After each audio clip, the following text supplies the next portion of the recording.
राजा के असली कातिल निकले सोनम के माता पिता, अब जाएंगे जेल। जी हां, सोनम की गिरफ्तारी के बाद उसके पिता बार बार चिल्लाकर कह रहे थे कि मेरी बेटी को फंसाया गया है, वो निर्दोष है, वो ऐसा नहीं कर सकती। लेकिन अब उसी पिता पर शिलांग पुलिस का शिकंजा कस चुका है। धीरे धीरे हर परत खुलने लगी है। पूरा देश जानना चाहता था कि अगर सोनम ने राजा से शादी की तो फिर उसे मारा क्यों? वह राजा को छोड़ भी सकती थी, वह अपने आशिक के साथ भाग सकती थी, फिर उसने ऐसा क्यों किया? तो अब इस सवाल का जवाब भी सामने आ चुका है। राजा के कुछ और गुनहगार अब शिलांग पुलिस की गिरफ्त में है। एक एक कर हर सच सामने आ रहा है। शिलांग पुलिस ने सोनम और उसके पूरे परिवार के काले कारनामों को उजागर कर दिया है।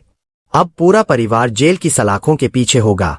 आखिर राजा की हत्या के लिए सोनम के माता पिता ही असली दोषी क्यों है? इसे जानने से पहले अगर आप भी चाहते हैं कि राजा को न्याय मिले और सोनम को फांसी, तो कमेंट में जस्टिस फॉर राजा रघुवंशी जरूर लिखें और इस वीडियो को बिना स्किप किए अंत तक देखें, क्योंकि हम इस केस से जुड़ी नई और चौंकाने वाली जानकारियां साझा करेंगे जो अब तक आपके सामने नहीं आई है। दोस्तों, वीडियो में आगे बढ़ने से पहले अगर आपको हमारी मेहनत पसंद आती है तो वीडियो को लाइक करके चैनल को सब्सक्राइब जरूर कर लीजिएगा। देश के सबसे सनसनीखेज और चर्चित राजा रघुवंशी हत्याकांड में हर दिन नए नए खुलासे हो रहे हैं। अब इस केस में एक और अहम गिरफ्तारी हुई है शिलम जेम्स नामक व्यक्ति की, जिसने सोनम को किराए पर फ्लैट दिया था। राजा रघुवंशी हत्याकांड में एक और सनसनीखेज मोड़ तब सामने आया जब मेघालय पुलिस ने इंदौर के प्रॉपर्टी डीलर शिलोम जेम्स को गिरफ्तार किया। शुरुआत में शिलोम को सिर्फ एक आम प्रॉपर्टी डीलर समझा गया था, जिसने सोनम और राज कुशवाहा को इंदौर में फ्लैट किराए पर दिया था। लेकिन जब पुलिस ने हत्या के बाद की गतिविधियों की जांच शुरू की तो कई संदिग्ध बातें सामने आने लगी। पुलिस को सबसे पहले शक तब हुआ जब सोनम और राज की लोकेशन ट्रैक करते हुए यह सामने आया कि दोनों इंदौर के उसी फ्लैट में छिपे थे जो शिलोम के नाम पर था। फ्लैट का कोई पुख्ता दस्तावेज नहीं था और शिलोम पुलिस से लगातार झूठ बोल रहा था। कभी खुद को गुवाहाटी में बता रहा था, कभी शिलांग में और फिर भोपाल जाकर छिप गया। इसी दौरान सोनम और राज की गिरफ्तारी के बाद पूछताछ में एक और चौंकाने वाली बात सामने आई। सोनम ने बताया कि उसने हत्या के बाद एक बैग शिलोम को सौंपा था, जिसमें पिस्तौल की गोलियां, लाख नकद, राजा के गहने और कुछ इलेक्ट्रॉनिक डिवाइस रखे थे। इस खुलासे के बाद पुलिस ने शिलोम की तलाश तेज कर दी और उसकी मोबाइल लोकेशन ट्रैक करते हुए उसे भोरासा टोल नाके से गिरफ्तार कर लिया गया। पूछताछ में उसने कबूल किया कि उसने वह बैग इंदौर के एक खाली प्लॉट में छुपाया और फिर उसे जला दिया ताकि हत्या से जुड़े सारे सबूत खत्म हो जाए। पुलिस ने मौके पर जाकर जांच की, जहां से उन्हें जला हुआ बैग, कुछ धातु के टुकड़े और अजले दस्तावेज बरामद हुए। सीसीटीवी फुटेज और फॉरेंसिक जांच से यह पूरी तरह स्पष्ट हो गया कि बैग जलाने वाला कोई और नहीं बल्कि शिलोम ही था। इतना ही नहीं, जांच में यह भी पता चला कि फ्लैट की सुरक्षा में तैनात गार्ड बलबीर अहिरवार ने भी इस साजिश में शिलोम की मदद की थी, जिसे बाद में गिरफ्तार कर लिया गया। शिलोम पर अब आईपीसी की कई गंभीर धाराएं लगाई गई है: सबूत मिटाना, आरोपियों को पनाह देना और पुलिस जांच में बाधा पहुंचाना। पुलिस को शक है कि बैग को जलाने से पहले शिलोम ने उसमें से कुछ महत्वपूर्ण सबूत निकालकर कहीं छुपा दिए हैं। उससे लगातार पूछताछ जारी है और जल्द ही कुछ और बड़े खुलासे होने की उम्मीद है। इस केस में अब तक कुल 8 लोगों की गिरफ्तारी हो चुकी है, जिनमें से 3 अहम नाम हाल ही में सामने आए हैं: शिलम जेम्स, बलबीर अहिरवार और लोकेंद्र सिंह तोमर। लोकेंद्र सिंह तोमर की गिरफ्तारी ग्वालियर से हुई है। वह उस फ्लैट का मालिक है जहां सोनम रुकी थी। पुलिस का कहना है कि लोकेंद्र ने सबूत नष्ट करने में प्रत्यक्ष रूप से सहयोग किया और जानबूझकर पुलिस को गुमराह किया। उसके खिलाफ साक्ष्य मिटाने और जांच को भटकाने का मामला दर्ज किया गया है। इन तीनों गिरफ्तारियों ने केस को पूरी तरह बदल कर रख दिया है। अब साफ हो चुका है कि सोनम और राज अकेले नहीं थे, बल्कि उनके पीछे एक संगठित नेटवर्क था जो हत्या के बाद हर सबूत को मिटाने में लगा हुआ था। मेघालय पुलिस और एसआईटी की संयुक्त कार्रवाई ने इन सबको पकड़ने में बड़ी कामयाबी हासिल की है। इन सभी आरोपियों को ट्रांजिट रिमांड पर शिलांग लाया गया है, जहां उनसे गहन पूछताछ की जा रही है। यह पूरा मामला इस बात की गवाही दे रहा है कि राजा रघुवंशी की हत्या एक सोची समझी साजिश थी, जिसे अंजाम देने के बाद साक्ष्यों को मिटाने की पूरी कोशिश की गई। लेकिन पुलिस की सतर्कता और तकनीकी जांच ने इस साजिश की परतों को एक एक कर खोलना शुरू कर दिया है और शिलोम की गिरफ्तारी इस केस में एक अहम कड़ी साबित हो रही है। यह केस हर दिन एक नए मोड़ के साथ सामने आ रहा है और अब पूरा देश इस बात की उम्मीद कर रहा है कि राजा को जल्द से जल्द न्याय मिलेगा। इसके अलावा पुलिस सोनम रघुवंशी के एक और काले बैग की तलाश में है, जो इस हत्याकांड की गुत्थी सुलझाने में बेहद अहम साबित हो सकता है।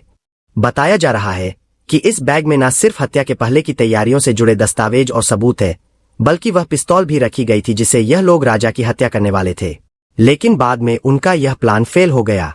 सोनम के परिवार ने राजा से शादी इसलिए करवाई थी ताकि बाद में दहेज प्रताड़ना, घरेलू हिंसा या अलिमनी बटा मेंटेनेंस के नाम पर करोड़ों रुपए वसूल सके। सोनम की फोन चैट और कॉल रिकॉर्ड्स में संकेत मिले हैं कि अगर हत्या न होती तो वह राजा पर एलिमिनी मेंटेनेंस, घरेलू हिंसा या मानसिक उत्पीड़न के आरोप लगाकर पैसे आंटने वाली थी। कई रिपोर्ट्स में कहा गया कि शादी महज दिखावा था। सोनम और उसका परिवार राजा की आर्थिक स्थिति देखकर शादी के लिए जल्दी तैयार हुए। यहाँ तक कि शादी के गहने, कपड़े और शॉपिंग सब राजा की तरफ से ही हुई थी। राजा के पिता और भाई ने आरोप लगाया है कि सोनम के परिवार का मकसद राजा को फंसाकर पैसे ऐंठना था। लेकिन जब उन्हें लगा कि राजा इतना भोला नहीं है और पकड़ में आ सकता है, तो हत्या कर दी गई। सोनम राजा से शादी नहीं करना चाहती थी, लेकिन उसके पिता ने पैसों के लालच में सोनम पर दबाव बनाया। राजा करोड़पति घर का लड़का था। सोनम का परिवार पहले राजा से शादी करके उसे बाद में एलिमिनी या कानूनी झगड़ों में फंसाकर करोड़ों रुपए वसूलना चाहता था। और जब यह प्लान पूरा नहीं हुआ या राजा ने कोई विरोध किया, तब साजिश रचकर उसकी हत्या कर दी गई। अब लोगों की मांग है कि सोनम के पूरे परिवार को कड़ी से कड़ी सजा दी जाए ताकि दोबारा कोई भी ऐसा करने की सोच ना सके। राजा रघुवंशी हत्याकांड की तह तक जाने के लिए मेघालय पुलिस की यह टीम बांगा और देवास नाका इलाकों में सोनम रघुवंशी के घर, उसके भाई के ऑफिस, फैक्ट्री और उस फ्लैट तक पहुंच चुकी है जहां सोनम हत्या के बाद कुछ दिन तक छिपी हुई थी। पुलिस इस दौरान सोनम के परिवार वालों से घंटों तक पूछताछ कर रही है और हर उस पहलू की गहराई से जांच कर रही है जो इस हत्या की साजिश से जुड़ा हो सकता है। घर की तलाशी में पुलिस को 2 सूटकेस मिले हैं जिनकी गहनता से जांच की जा रही है। टीम ने यह भी पता लगाया कि हत्या से पहले सोनम का अपने परिवार से कई बार विवाद हुआ था। सोनम के पड़ोसी बताते हैं कि शादी से पहले सोनम के घर से अक्सर तेज आवाजों में झगड़े सुनाई देते थे। एक पड़ोसी ने बताया कि जैसे ही शादी की तारीख पक्की हुई, रोज झगड़े होने लगे। सोनम की आवाज साफ बाहर तक आती थी। सोनम ने साफ कहा था, मैं राजा से शादी नहीं करना चाहती। उसने अपनी मां से बात की, लेकिन उसके पिता देवी सिंह ने कहा शादी होगी तो मेरी मर्जी से। जांच में सामने आया है कि सोनम शादी से लगातार इनकार कर रही थी। वो अपने भाई गोविंद के साथ बिजनेस करना चाहती थी, पर पिता देवी सिन्हा संतुष्ट नहीं थे। उन्हें शक था कि सोनम कुछ छुपा रही है। जब सोनम ने कई बार विरोध किया तो देवी सिंह ने उसे धमकी दी, अगर तुम शादी नहीं करोगी तो मैं जान दे दूंगा। मेघालय पुलिस ने जब सोनम से पूछा राजा की हत्या क्यों की, तो उसका जवाब चौंकाने वाला था। सोनम ने कहा, मेरे मम्मी पापा को सब पता है, जाकर उनसे पूछिए। जब पुलिस ने सोनम की मां से इस बारे में पूछा तो उन्होंने कहा, हाँ, सोनम ने कहा था कि वह इस रिश्ते से खुश नहीं है, पर क्या करे, उसके पापा नहीं मान रहे थे।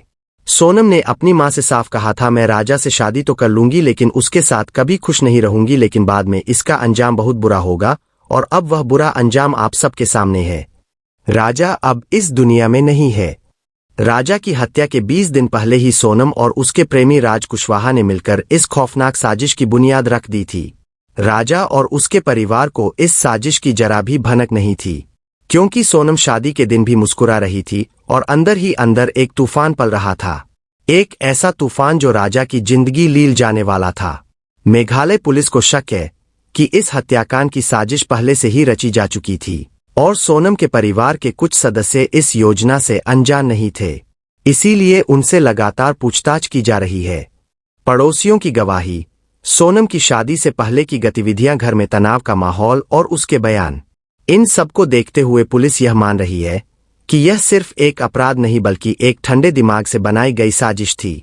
यह केस अब हर दिन एक नई परत खोल रहा है और सोनम के घर के हर कोने, हर रिश्ते और हर झूठ पर पुलिस की पैनी नजर है। अब सबकी निगाहें इस बात पर टिकी है कि कब यह रहस्य पूरी तरह उजागर होगा और राजा रघुवंशी को पूरा न्याय मिलेगा। यह भी जान लेना जरूरी है कि सोनम और राज कुशवाहा की पहली मुलाकात महज इत्तेफाक नहीं थी। सोनम अपने भाई गोविंद के साथ प्लाईवुड के कारोबार में लगी हुई थी, लेकिन जल्द ही उसने हवाला के गोरख धंधे में भी अपने पैर जमाने शुरू कर दिए। इसी दौरान उसे एक ऐसे भरोसेमंद शख्स की तलाश थी जो इस गैरकानूनी कारोबार को उसकी तरह ही चुपचाप और चालाकी से संभाल सके। और यहीं से होती है राज कुशवाहा की एंट्री। राज कुशवाहा पूरी ईमानदारी से सोनम के इस अवैध धंधे में उसका साथ देने लगा।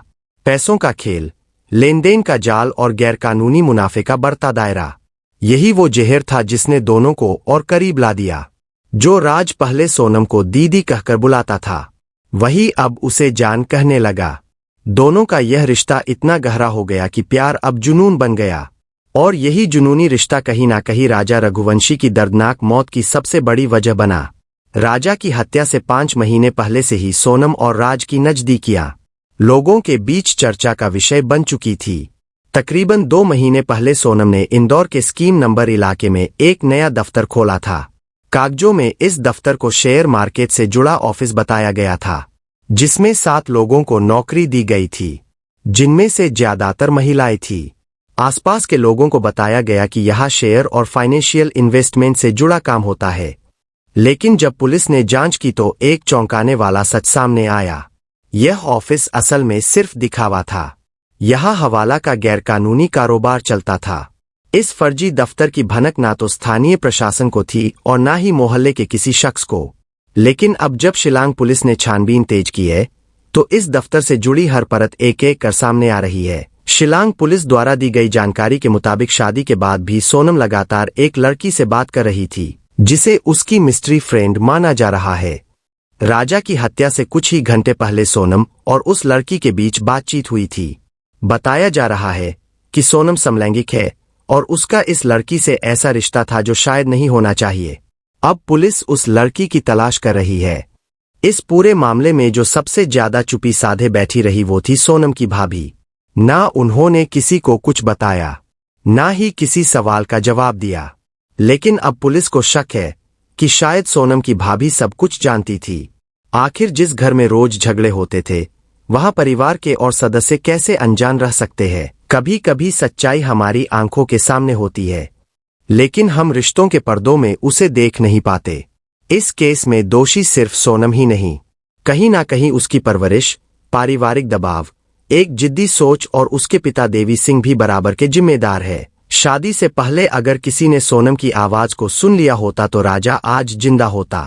अब सोनम रघुवंशी को फांसी की सजा मिलने की संभावना बेहद प्रबल हो चुकी है। जिस तरह इस हत्याकांड को योजनाबद्ध तरीके से अंजाम दिया गया और फिर हत्या के सबूतों को नष्ट करने की कोशिश की गई, उसने इस मामले को रेस्ट ऑफ द रेयर की श्रेणी में ला खड़ा किया है। ऐसी श्रेणी जिसमें भारतीय कानून के अनुसार फांसी की सजा दी जा सकती है। सोनम ने अपने प्रेमी राज कुशवाहा के साथ मिलकर अपने पति राजा रघुवंशी की हत्या की योजना पहले से बना रखी थी। शादी के बाद वह उसे हनीमून के बहाने शिलांग ले गई और वही एक सुनियोजित साजिश के तहत उसकी हत्या कर दी गई। हत्या के बाद सोनम ने न केवल सबूतों को छुपाया बल्कि उन्हें मिटाने के लिए खास रणनीति भी अपनाई। उसने राजा का मोबाइल तोड़ा, सिम कार्ड नष्ट किया और फिर इंदौर जाकर छिप गई। वहां से उसने शिलोम जेम्स और गार्ड बलबीर अहिरवार की मदद से हत्या में इस्तेमाल सबूतों से भरा एक काला बैग जला दिया। अगर कोर्ट में पुलिस यह साबित करने में सफल हो जाती है कि यह साजिश सुनियोजित थी और सोनम का मकसद अपने पति की हत्या कर बच निकलना था, तो उसे फांसी की सजा मिल सकती है। अब जबकि जांच लगातार आगे बढ़ रही है और नए सबूत सामने आ रहे हैं, देश की नजरें इस केस के नतीजे पर टिकी। अगर सब कुछ अदालत में मजबूती से साबित हुआ तो सोनम रघुवंशी को फांसी से कोई नहीं बचा सकेगा। यह मामला अब सिर्फ एक हत्या का नहीं बल्कि एक विश्वासघात, एक पूर्वयोजित प्रेम षड्यंत्र और एक निर्दोष पति के कत्ल की सच्ची कहानी बन चुका है। और यही वजह है कि पूरा देश एक सुर में कह रहा है, वी वांट जस्टिस फॉर राजा। सोनम को फांसी दो। लोग लगातार सरकार से मांग कर रहे हैं कि आरोपियों को कड़ी से कड़ी सजा दी जाए। कुछ लोग यहां तक कह रहे हैं कि अगर इस केस में भी सख्त सजा नहीं हुई तो समाज में ऐसे केस और बढ़ सकते हैं। लेकिन आपका इस पूरे केस पर क्या कहना है? कमेंट में जरूर लिखें। इस वीडियो को ज्यादा से ज्यादा शेयर करिए ताकि लोगों को सोनम की हकीकत पता चल सके और राजा को न्याय मिल सके। साथ ही इस केस से जुड़ी हर अपडेट पाने के लिए चैनल को सब्सक्राइब करें और बेल नोटिफिकेशन को ऑल पर सेट कर ले ताकि हमारी नई वीडियो की सूचना आपको सबसे पहले मिले। मिलेंगे फिर एक नई वीडियो में। आप अपना और अपनों का ख्याल रखें। जय हिंद।